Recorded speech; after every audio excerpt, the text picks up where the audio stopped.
What are two nihilistic postures in society?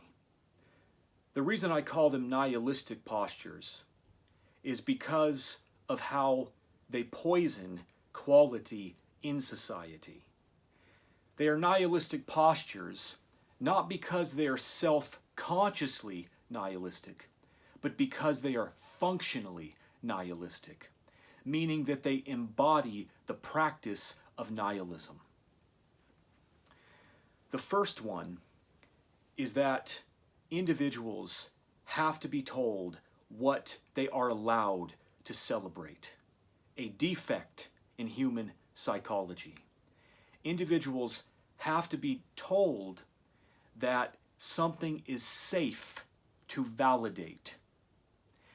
If society does not give its approval of a particular form, then these individuals will draw back. They will pull away. Even though something has value, they will not stand behind it as having value, because it's a kind of tribalism. And this defect of celebrating only what is accepted in society is a form of cowardice at its root. It is individuals simply following the crowd. A fear that if an individual likes the wrong thing, that people will not like them. This causes a kind of paralysis of thought in culture. It causes thought to regress because people just simply follow where culture is drifting to. But because everybody is following the drift of culture, the trends that are being set in culture are simply populist trends. They are not rational. They are not mindful.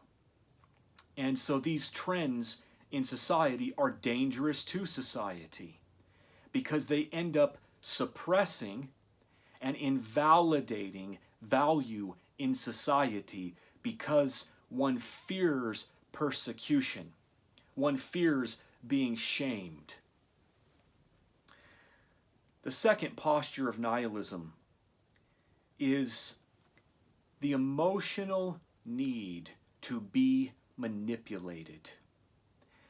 The emotional need to seek out manipulation.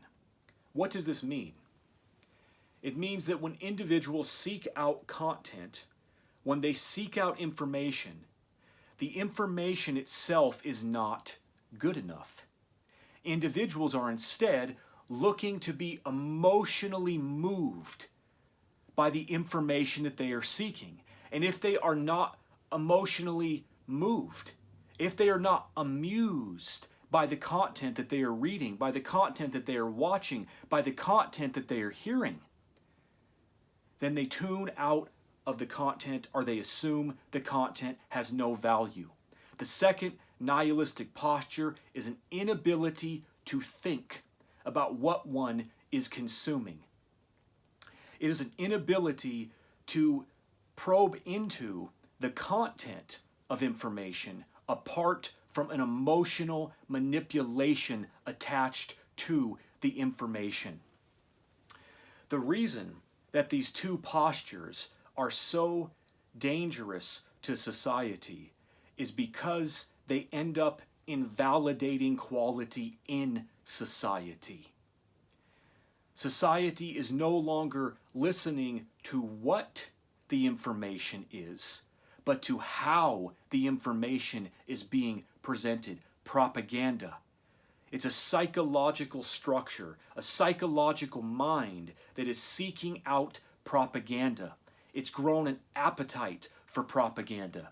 And if that propaganda is missing, then these individuals feel cheated, and intuitively they do not feel that they are dealing with a structure of knowledge. But that is not how knowledge is evaluated. It is not evaluated on the basis of conviction or emotion. It is evaluated on the basis of reason and evidence.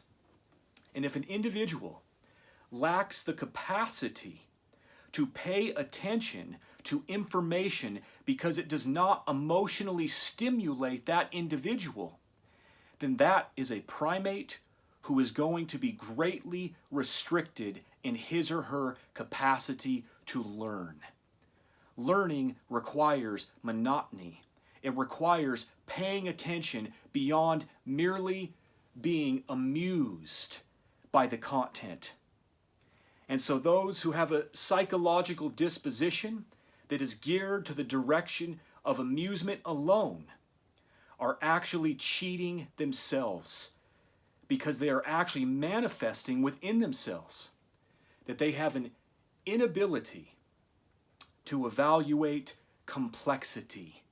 They have an inability to discern value within content, value that might be crucial to ordering their life, value that might be crucial to changing their life. This is lacking in the second posture of nihilism. And these are destructive. These are destructive in the context of society because they devalue, they invalidate quality itself, creating more of a nihilistic atmosphere within society. Nihilism is essentially the denial of value, the denial that value exists. And these two postures are essentially geared, impulsively geared, to denying the existence of value.